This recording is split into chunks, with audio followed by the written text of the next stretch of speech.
Magandang araw sa inyo mga kagala ko. Kasama ko ang aking bibihan ngayon. Ngayon lang ulit siya nakapunta dito sa bahay. At tulad ng dati, sa araw-araw, pagkatapos kong maglinis ang bahay, ayan, may lalakarin tayo ngayon. May pupuntahan talaga tayong maganda at napaka-special para sa isang tao na aming pupuntahan. Ganun na rin sa kanya mga kapamilya. Pansamantala nga mulang iiwan namin itong aming bahay, ang aking mga alagang pusa talaga namang matik na kabantayan para humabol sa aming pag-aalis. Nandito na tayo sa papalabas kasi iniwan ko lang yung motor ko dito.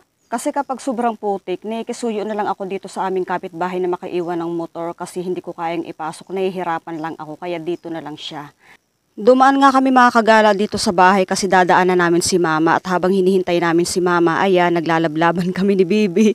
Namiss namin ang isa't isa kasi matagal-tagal na rin siyang hindi pumunta sa bahay para lagi kami magkasama. Ngayon lang siya naiwan sa akin ng aking kapatid.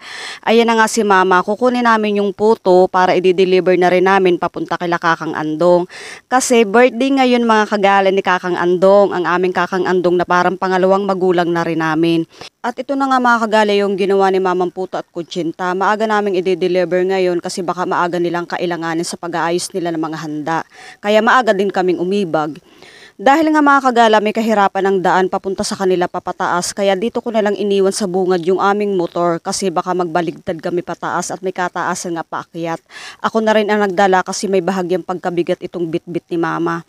Natutuwa nga ako dito sa aming Bibi kasi naman dahil bago ang payong niya kaya kahit hindi pa ganun kainitan sa balat ang init ay talaga namang gustong gusto na niya agad magpayong.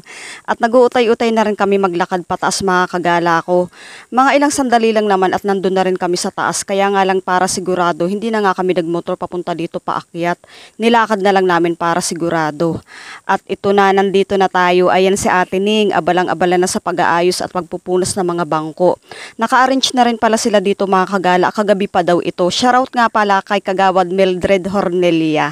Ayan mga kagala ko, napakagaling yan mag-arrange mga kagala ko kapag ganyan may mga okasyon. At depende na rin yan sa mga okasyon na gusto nyong i-request sa kanya. Kayang-kaya yung gawa ng paraan para pagandahin. Ayun. Dire-diretso na nga tayong pumasok dito sa loob. Ayan si Kuya Piti, nag-aayos ang video okay.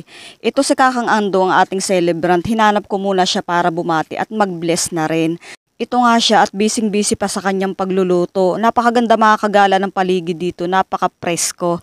At ang unang pumansin sa akin ay itong kalabasa niyang tanim dito, nakaisa-isang bunga. Kaya naman habang sila ay abala sa pagluluto, ako muna ay nagbibidyo-bidyo papunta dito sa paligid ng bahay nila. Kasi para na rin makita ni Kuya Bunso at nila Ate Susan. Ayan, shoutout sa iyo Kuya Bunso and Ate Susan. Ito na yung request mo, ako nang bahala sa iyo. Lambing kasi ito sa akin mga kagala ng isa sa mga anak ni Kakang Andong. Hello Kuya Bunso, kumusta kayo dyan sa Canada? Ingat kayo palagi.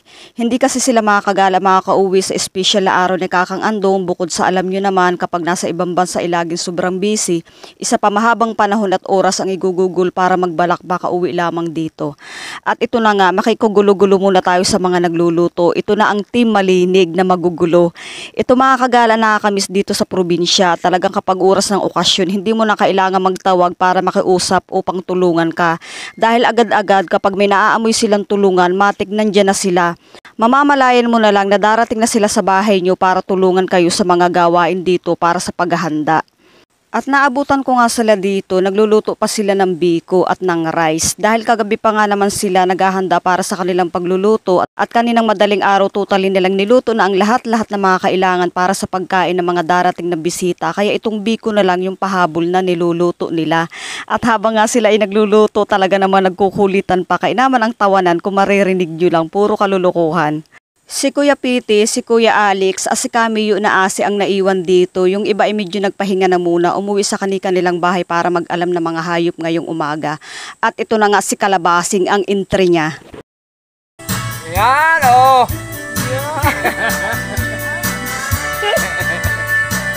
Ibol! Hehe, yan daw mga kagala ang sikreto ng tanggal pagod, isasayaw na lang. At habang nga mga kagala abala sila, unti-unti na rin kami nag-aayos nitong lamesa. Ito yung souvenir ni Kakang Andong. Unti-unti na rin namin isinasaayos kasi para mamaya kung may unti-unti mang bisita na darating ay okay na hindi na aligaga. Habang nga kami ay abala sa pag-aayos, si Kakang Andong ay naglambing, kakanta daw muna siya para mamaya kung may bisita na idire-diretso na lang mag-aasikaso. Kaya pakinggan natin. Kailan pa man, ano ang pag-ibig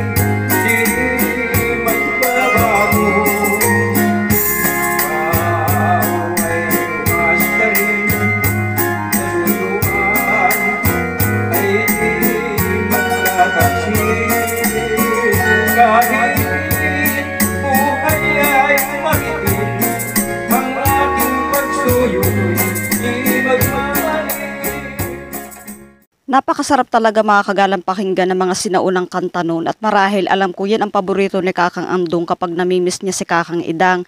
Nakakalungkot man at ilang birthday na niyang hindi kasama si Kakang Idang pero alam namin hindi siya nawawala sa kanyang puso.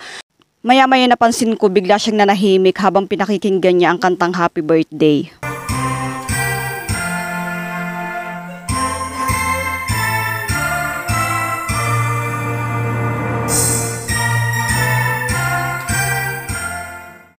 Hi, happy birthday po ulit Kakang Andong. Marami po ang nagmamahal sa'yo. Enjoy your day po. Mag-aalas 11 na rin ng tanghali kaya naghanda na rin kami ng mga pagkain para kung sakali may unti-unting dumating na mga tao ay may handa na sa table. At ito na nga unang batch na dumating ay ito mga kapitbahay namin at yung iba ay mga taga-Pordiansyon dito din lang sa aming barangay. Nakakatuwang isipin mga kagala kasi kitang-kita naman sa mukha ni Kakang Andong ang kanyang saya. At ito na nga yung iba unti-unti na rin silang nanananghalian. Dumating na rin dito si D, ayan yung sekretary ng aming barangay, yung mga treasurer, yung mga kagawad at iba pang mga ka-close friend ni Kakang Andong. Tuloy-tuloy lang sa pagkabisi ng pagtanggap ng mga bisita ang ating celebrant, kaya naman ako ay tuloy-tuloy din lang, ako na ang bahala sa pagkuha ng souvenir nila. Talaga naman mga kagala, nakakatuwa din na kapag ganitong may mga okasyon, kapag may mga ganitong kang souvenir na nagagawa, pagdating ng araw na kapag unti-unti kang tumatanda ay pwede mong balik-balikan. Kaya sabi nga, bawat naaabot mo sa buhay na naipagsi-celebrate mo ay dapat lagi mong ipagpasalamat at i-enjoy mo yun kasama ng iyong mga kaibigan at ng iyong mga kapamilya. Tuloy-tuloy ang pagkain ng ating pananghalian habang unti-unti ding padami ng padami ang ating mga bisita. At si Kakang Andong naman ay bising-busy din sa pagsalubong ng mga bawat taong darating. Ang sarap din lang talaga mga kagala sa pakiramdam at ang sarap pagmasdan na ang ating mga magulang ay nakakasama pa nating mag-celebrate na umabot sa ganitong edad. Kaya sabi nga, habang nakakasama pa natin sila, dapat sulitin natin yun. Dapat lagi natin silang pahalagahan, pasayahin at laging irespeto. Kaalas 12 na rin ng tanghali mga kagala ko kaya sabay-sabay na rin dumarating ang ating mga bisita. Ang nakakatuwa nga lang dito mga kagala ko kapag nasa bukid ka ay walang problema kahit magkadami pa ang iyong mga bisita kapag may okasyon. Kasi naman maraming puno na malilim dito sa bukid kaya napaka-presko pa rin kahit maraming tao ang magkasabay-sabay. Bago pa nga tuluyang maging busy si Kakang Andong ay pinag-blow muna namin siya ng kandil at kinantahan ng Happy Birthday. Happy birthday to you. Happy birthday to you. Happy birthday, happy birthday. Happy birthday to you. Happy birthday po! Wish din ako, 100 years, still alive. Yay! Happy birthday! Matapos ang kantahan at pagbublow ng kandil ni Kakang Andong ay tuloy-tuloy ulit ang kainan. Siyempre talagang puro kain na lang naman ang gagawin natin dito. Susulitin natin ngayon ang buong araw na ito para sa kaarawan ni Kakang Andong. Pagkatapos ng kantahan, kami ay umuwi muna ni Bibi sa bahay saglit para magpakain ng aming mga hayop. Hindi rin naman kami nagtagal, bumalik din kami agad kasi sabi ni Bibi ay hindi pa raw siya nakakakain ng cake. Bago naku, hindi rin naman naubos, ako rin napaglatakan makaubos. Sa mga ganitong handaan nga mga kagala ay hindi na talaga mawawala ang inuman habang magkakaharap ang mga magkakaibigan habang sila ay nagkukwentuhan. Talagang libangan na yan mga kagala ko ang inuman kapag may mga okasyon.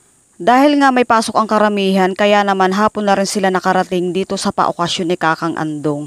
Ang mahalaga ay nakarating pa rin kahit late na, sabi nga. O, paano mga kagala, hanggang dito ko na lang tatapusin ang aking kwento. Happy birthday po ulit sa iyo Kakang Andong. Naway mas marami pa pong birthday ang dumating sa inyo para taon-taon tayong magkakasama. Ayun lang mga kagala, maraming salamat sa inyong panonood. Ingat kayo palagi. See you on my next vlog. Bye!